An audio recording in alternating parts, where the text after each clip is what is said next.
Bonjour, bonsoir, j'espère que vous allez bien. Je suis content de vous retrouver pour un nouveau direct. Aujourd'hui, on va parler des vertus thérapeutiques de l'eau et particulièrement des exercices faits dans l'eau. Il y a plusieurs études qui se sont intéressées à ces sujets et moi aussi, je me suis déjà intéressé à ces sujets. J'en ai parlé dans mon livre Lève-toi et marche que vous connaissez. J'aborde notamment le thème de la marche dans l'eau.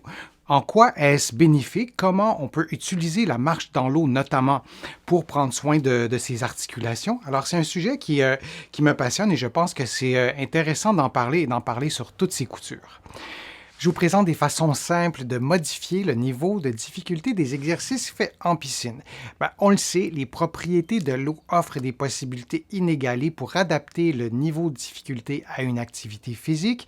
Alors voici des conseils pour le faire efficacement. D'abord, vous variez la vitesse de vos mouvements. On le sait, plus vous bougez rapidement, plus votre effort musculaire et votre effort cardiovasculaire est élevé.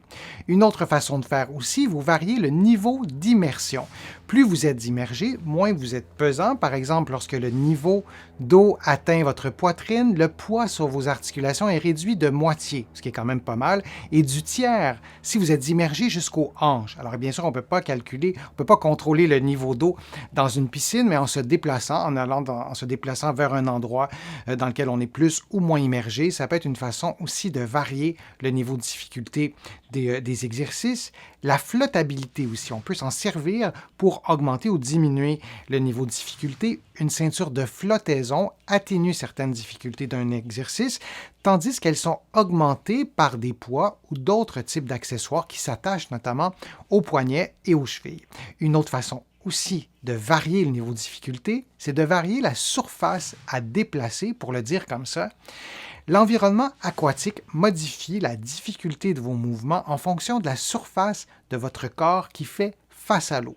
Plus elle est grande, plus vous stimulez votre musculature, notamment celle des abdominaux et des petits muscles du dos. Par exemple, le fait de vous déplacer sur le côté entraîne une plus faible résistance parce qu'on est moins large lorsqu'on se déplace sur le côté d'une certaine façon que si vous marchez de face et la profondeur donc de votre tronc étant plus petite que sa largeur. Pour les mêmes raisons, il est plus exigeant de marcher les bras en croix ou les bras ouverts chaque côté de vous que si vos bras sont appuyés contre vous, il y aura plus ou moins de résistance selon la position de vos bras et le recours à des accessoires comme des palettes ou une planche flottante permet aussi d'augmenter la surface à déplacer et donc d'augmenter le niveau de difficulté. Et un dernier élément aussi pour augmenter le niveau de difficulté des exercices faits dans l'eau, c'est d'augmenter la durée des exercices, mais progressivement. Si vous faites des exercices thérapeutiques dans un contexte de problème articulaire, dans un contexte de douleur, parfois, lorsqu'on est dans l'eau, on se sent bien, mais en faisant trop d'exercices, trop longtemps surtout, eh bien, on aura une augmentation de douleur, non pas lorsqu'on est dans l'eau, mais lorsqu'on sera hors de l'eau. Alors, vous augmentez la durée de vos exercices, de votre séance d'entraînement, mais progressivement pour pouvoir faire des essais et idéalement pas trop d'erreurs et de ne pas augmenter votre douleur en vous souvenant que la douleur peut être augmentée seulement lorsque vous serez hors de l'eau. Pour varier efficacement les niveaux de difficulté, dosez vos efforts en tenant compte de la durée de l'activité, mais aussi de son intensité, de sa fréquence, combien de fois par semaine vous faites les exercices, et aussi des périodes de repos que vous prenez si vous faites beaucoup d'exercices, vous dormez peu, vous travaillez beaucoup. Peut-être que votre corps ne pourra profiter pleinement de ces séances d'entraînement. Souvenez-vous aussi qu'il n'y a aucune séance d'activité, d'exercice fait dans l'eau qui ne doit augmenter les douleurs ou les symptômes. Et si vous ressentez de la douleur, l'amplitude et la vitesse des mouvements devraient être réduites. Si la douleur persiste, vous cessez l'activité et vous consultez votre médecin ou un professionnel de la réadaptation.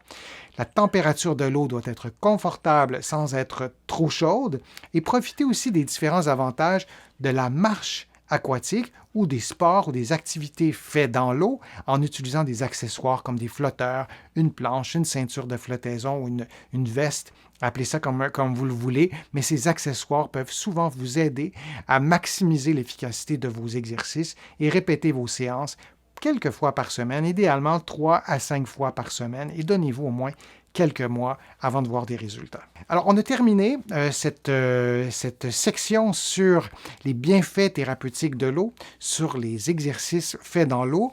J'espère que ça vous a plu. J'espère que ça a pu vous aider, que ça vous a donné des trucs pour pouvoir profiter de l'eau et augmenter vos capacités physiques, peut-être soulager vos douleurs.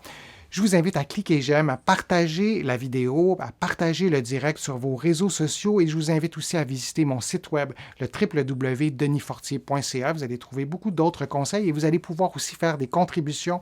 Vous le savez, sans vos contributions, je n'arriverai pas à vous produire autant de contenu. Vous pouvez aussi faire une contribution directement sur YouTube. Vous cliquez sur le petit cœur je crois que c'est écrit j'aime, quelque chose comme ça, et vous allez pouvoir faire une contribution si vous le souhaitez.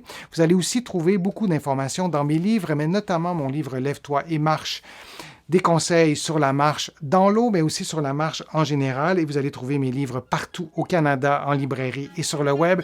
Mes livres sont aussi de l'autre côté de l'Atlantique. Vous allez notamment pouvoir les trouver à la librairie du Québec à Paris. Vous pouvez commander les livres. Je crois qu'ils font la livraison aussi un peu partout en Europe et dans le nord de l'Afrique, mais renseignez-vous.